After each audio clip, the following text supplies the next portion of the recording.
Halo semuanya, perkenalkan kami dari kelompok 6. Di sini kami akan membahas perlawanan rakyat terhadap pemerintah kolonial Belanda. Namun sebelum kami melanjutkan topik pembahasan, kami akan memperkenalkan nama dan permasalahan apa yang akan kami jelaskan. Pertama, Perkenalkan, saya membawa materi tentang perang Batak. saya Novia Katimah. Di sini saya akan membawa materi tentang perlawanan atau perang puputan. Lalu saya juga akan membahas tentang perang Puputan. Saya Dewi Rahma Zahra membawa materi perang Banjar. Saya Muhammad Iqbal membawa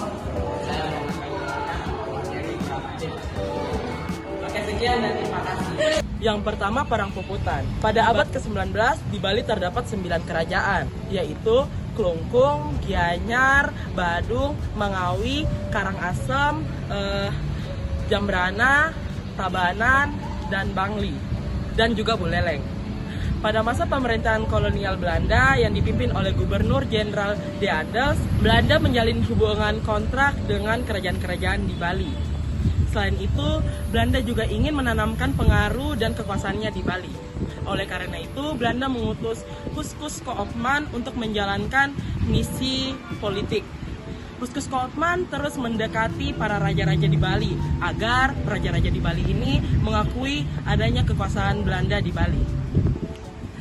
Misi Belanda berkaitan juga dengan misi penghapusan hukum tawan karang yang ada di Bali. Hukum tawan karang sendiri ialah hak untuk merampas muatan kapal yang terdampar di pantai wilayah kerajaan Bali. Hukum tersebut menyebabkan Belanda melakukan protes dengan mengajukan kesepakatan. Akan tetapi kesepakatan tersebut diabaikan oleh raja-raja Bali. Pada tahun 1846, Belanda mengirim ekspedisi militer ke kerajaan Buleleng. Sebelum melakukan serangan, Belanda mengirim ultimatum kepada kerajaan Buleleng. Isi dari ultimatum tersebut ialah yang pertama, menghapus hak tawan karang, yang kedua, mengakui kekuasaan Belanda dan menjadi bagiannya, yang ketiga, memberi perlindungan kepada para pedagang Belanda di Bali. Akan tetapi ultimatum tersebut diabaikan oleh kerajaan Buleleng. Oleh karena itu, Belanda menyerang kerajaan Buleleng bersamaan dengan kerajaan Karangasem. Seluruh pasukan dari kerajaan Bali bersatu di bawah pimpinan I Gusti Ketut Jelantik dari Buleleng. Dari serangan ini, benteng pertahanan dan ibu kota Singaraja berhasil dikuasai oleh Belanda. I Gusti Ketut Jelantik dan pasukannya terpaksa mundur sampai ke desa Jagaraga. Belanda terus mendesak prajurit dan raja-raja Bali agar menandatangani perjanjian yang isinya Yang pertama, dalam waktu 3 bulan, Raja Buleleng harus menghancurkan semua benteng Buleleng yang pernah digunakan dan tidak diperbolehkan untuk membangun kembali benteng-benteng baru. Lalu yang kedua, Raja Buleleng harus membayar ganti rugi dari biaya perang yang telah dikeluarkan oleh Belanda sebesar 75.000 gulden dan Raja harus menyerahkan patih I Gusti Ketut Jelantik kepada pemerintah Belanda. Lalu yang ketiga, Belanda diizinkan untuk menempatkan pasukan mereka di Buleleng. Tekanan dan paksaan Belanda dalam perjanjian tersebut dihadapi dengan tipu daya oleh raja dan para pejuang, yang dimana mereka ini berpura-pura seolah-olah mereka menerima perjanjian tersebut. Akan tetapi di balik perjanjian tersebut, raja dan I Gusti Ketut Jelantik mereka ini memperkuat pasukan mereka.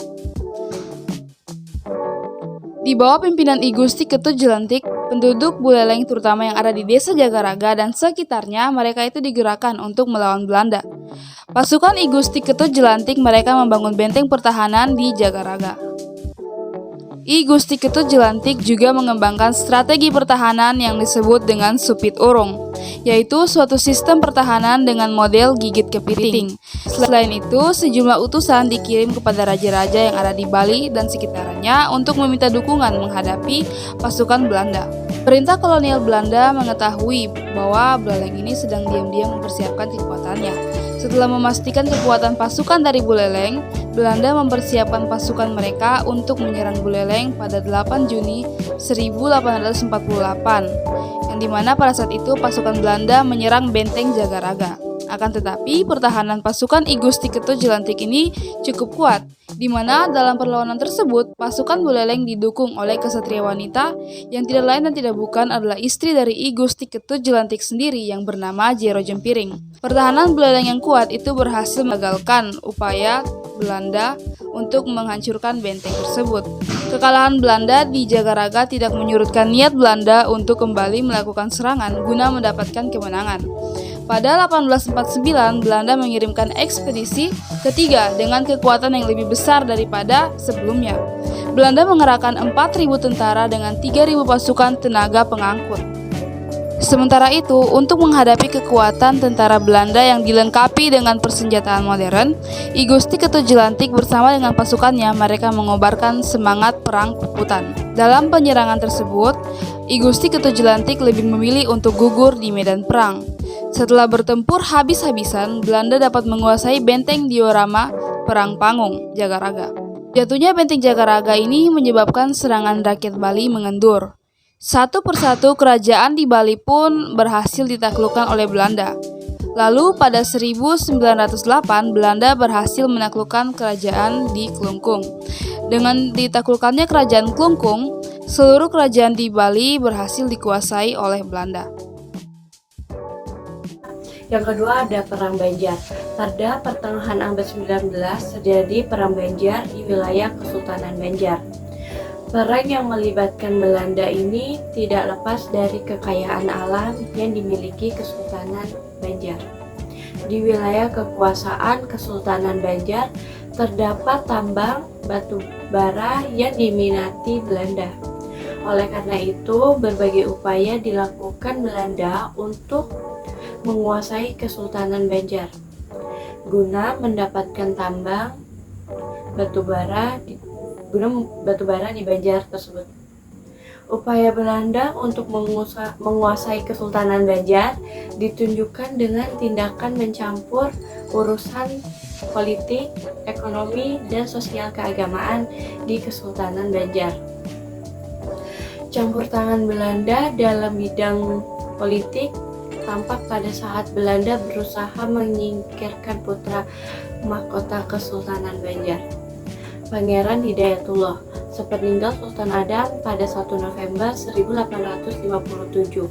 Belanda tidak menghiraukan surat wasiat Sultan Adam yang menyatakan Pangeran Hidayatullah sebagai pengganti ayahnya, Sultan Abdurrahman. Pangeran Hidayatullah paling berhak atas takhta Kesultanan Banjar. Akan tetapi, Belanda justru menunjukkan Pangeran Tamjidillah untuk menduduk takhta kerajaan. Pengangkatan Pangeran Tamjidillah sebagai Sultan Banjar oleh Belanda menimbulkan kekecewaan di kalangan rakyat, para ulama dan kerabat keraton. Kekecewaan rakyat Banjar terhadap pengangkatan Sultan Tamjidillah dan pemerintahan kolonial Belanda inilah yang memicu terjadinya Perang Banjar. Perang Banjar bermula pada 1859 ditandai dengan pemberontakan di bawah pimpinan Pangeran Antasari dan Demang Lehman. Keduanya mendukung Pangeran Hidayatullah menjadi Sultan Banjar. Pangeran Antasari dan Demang Lehman berusaha menggulingkan pemerintahan Tamjidillah yang pro-Belanda serta merebut kembali kedaulatan Kesultanan Banjar dari tangan Belanda. Pemberontakan Pangeran Antasari dan Demang Lehman berawal dari gerakan kuning yang mendukung Pangeran Hidayatullah menjadi Sultan Banjar. Pasukan Antasari menetapkan semangat perang habis-habisan untuk mengalahkan Belanda. Pangeran Hidayatullah pun memilih keluar dari istana Martapura dan bergabung dengan pasukan Pangeran Antasari. Untuk memadamkan perlawanan Pangeran Antasari, Belanda membangun benteng pertahanan di Tapin, serta memperkuat benteng Munggu, Tayor, dan benteng Amawang di Kandangan. Akan tetapi, berbagai serangan Belanda belum mampu mengakhiri peperangan perlawanan rakyat. Banjar terus berlanjut hingga akhirnya pada 1860 Belanda menghapus Kesultanan Banjar. Untuk menghentikan peperangan, meskipun demikian, rakyat Banjar tetap memperjuangkan kedaulatan Kesultanan Banjar. Pada 1862, Pangeran Hidayatullah berhasil ditangkap Belanda. Peristiwa ini tidak menyusutkan semangat pasukan Banjar. Bahkan rakyat Banjar mengangkat Pangeran Antasari sebagai Sultan Banjar.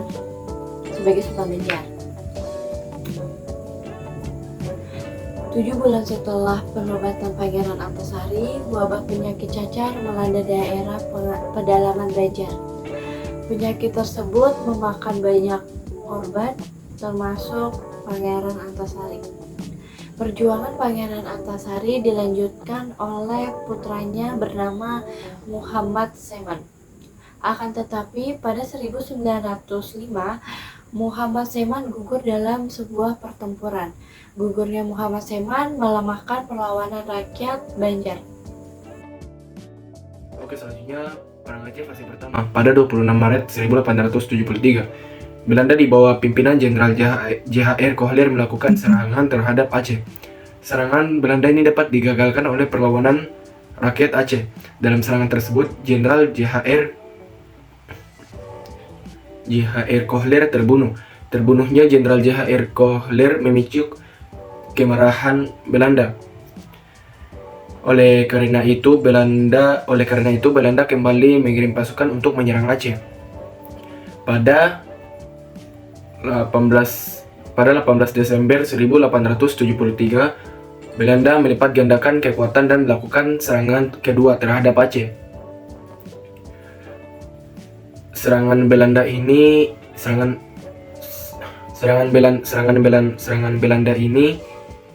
dipimpin oleh Jenderal Van Swieten. Dalam serangan ini Belanda melengkapi pasukannya dengan persenjataan lengkap. Belanda menyerang Aceh dengan pasukan kavaleri,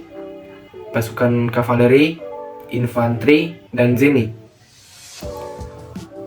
Meskipun berhasil menguasai kota raja, pasukan Aceh terus-menerus melakukan perlawanan. Bahkan pasukan Aceh terus-menerus melakukan perlawanan. Bahkan perlawanan pasukan Aceh berhasil mendesak pasukan Belanda. Pasukan Belanda kembali mengalami kegagalan dalam serangan ini.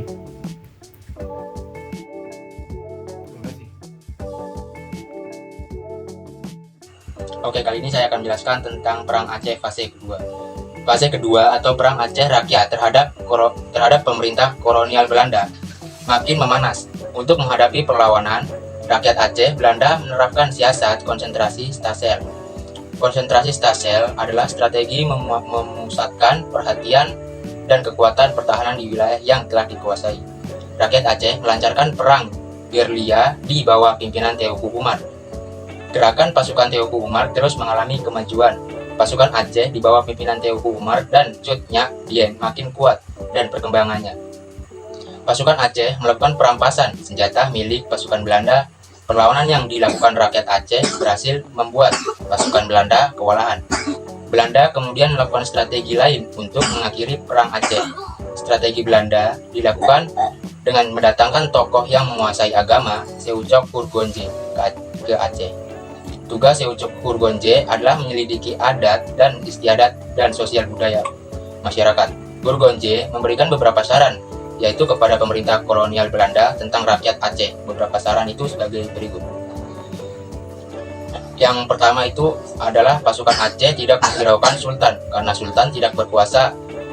Yang kedua, pasukan Belanda harus mengadakan perang dengan gerak cepat sehingga pasukan Aceh mengalami kesulitan untuk mencari perlindungan.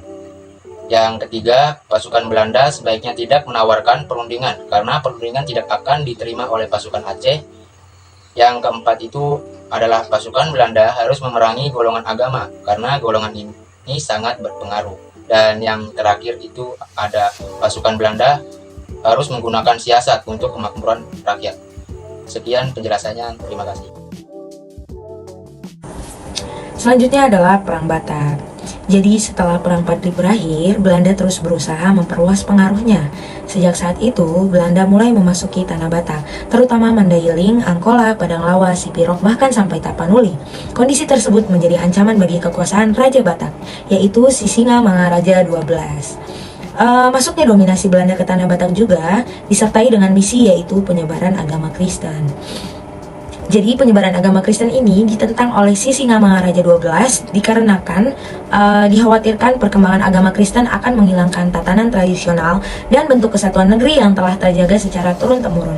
Oleh karena itu, Sisingamangaraja XII menyatakan perlawanan terhadap Belanda. Pada 1878, Belanda secara resmi melancarkan gerakan militer untuk menaklukkan Batak. Peristiwa ini mengalami terjadinya Perang Batak.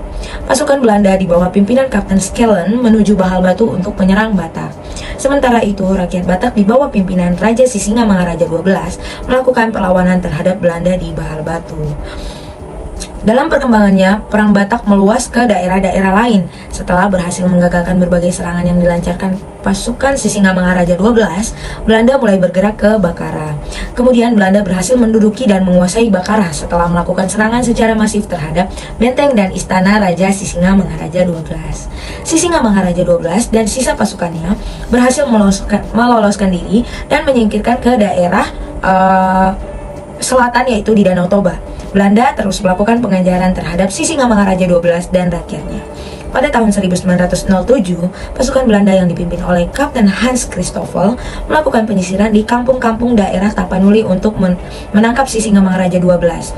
Dalam peristiwa ini, Belanda berhasil menangkap Boru Sagala, yaitu istri Sisingamangaraja XII dan dua putranya. Tidak lama kemudian, ibu kandung Sisingamangaraja XII juga tertangkap dan menjadi tawanan Belanda. Bersama pengikutnya, ia tetap berjuang melawan Belanda hingga akhirnya ia gugur dalam pertempuran di tepi sungai Aek Sibulbulon pada 17 Juni 1907. Dengan semangat pantang menyerah, rakyat di berbagai daerah mengobarkan perlawanan sengit terhadap Belanda. Akan tetapi perjuangan tersebut belum mampu menghancurkan Belanda. Sekian. Berikut adalah dampak-dampak penjajahan Belanda di Indonesia. Yang pertama pada aspek politik dan pemerintahan. Yang pertama, kolonial Belanda berusaha untuk menyatukan kerajaan-kerajaan Hindia Belanda atau yang kita kenal sekarang dengan sebutan Indonesia, di mana pada masa itu Indonesia masih berbentuk kerajaan-kerajaan. Nah, Belanda ingin berusaha untuk menyatukan Indonesia ini melalui gagasan Pax Nederlandica. Yang kedua, pemerintah kolonial Belanda ini melakukan politik pasifikasi kewilayahan di daerah. Yang pertama ada Aceh, yang kedua Sumatera, yang ketiga Kalimantan, yang keempat ada Sulawesi, yang kelima Sunda Kecil, yang keenam ada Maluku, dan yang terakhir ada Papua. Yang ketiga, terbentuknya organisasi-organisasi nasional dan lahirnya Dewan Rakyat.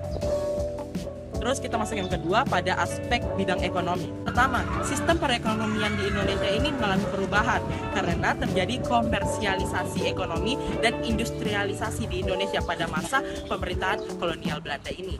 Yang kedua, Belanda membuat sistem kerja paksa di Indonesia pada masa saat itu. Terus yang ketiga, Belanda juga menyewakan lahan-lahan pertanian kepada pihak swasta. Yang keempat, didirikannya industri manufaktur di Indonesia. Terus yang kelima, sistem perbankan modern mulai memasuki Indonesia dan lahirnya Bank De Javaske di Batavia. Terus yang keenam, munculnya kota-kota baru yang ditandai dengan pembangunan jalur transportasi berupa rel kereta api dan pelabuhan, di mana Indonesia di situ langsung mengalami perubahan pesat karena pelabuhannya ada untuk jalur transportasi perdagangan. Kita masuk ke yang ketiga, aspek sosial.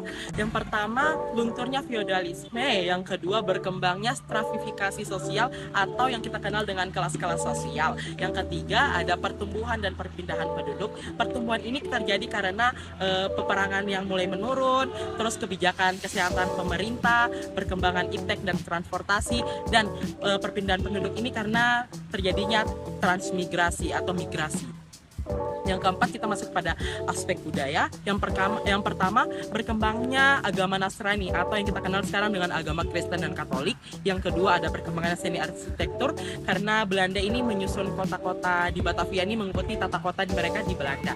Yang ketiga, ada berkembangnya seni sastra mulai dari bahasa-bahasa yang kita tahu ya, bahasa Inggris, bahasa Belanda dan lain-lain. Terus yang keempat, ada perkembangan seni musik atau yang biasa kita kenal dengan adanya gitar, viola, piano dan seruling itu dari Belanda. Terus yang kelima itu ada perkembangan surat kabar. Terus kita masuk pada aspek yang terakhir, ada aspek pendidikan. Yang pertama, adanya atau munculnya sekolah-sekolah di Indonesia seperti sekolah Stovia, sekolah Mulo dan lain-lain lah. Terus situ kita masuk yang terakhir, munculnya golongan terpelajar di Indonesia. Sekian dampak-dampak pada masa pemerintahan kolonial Belanda. Terima kasih. Nah, itu dia presentasi atau penjelasan dari waktu kami. Kurang dan lebihnya mohon dimaafkan. Sekian dan terima kasih.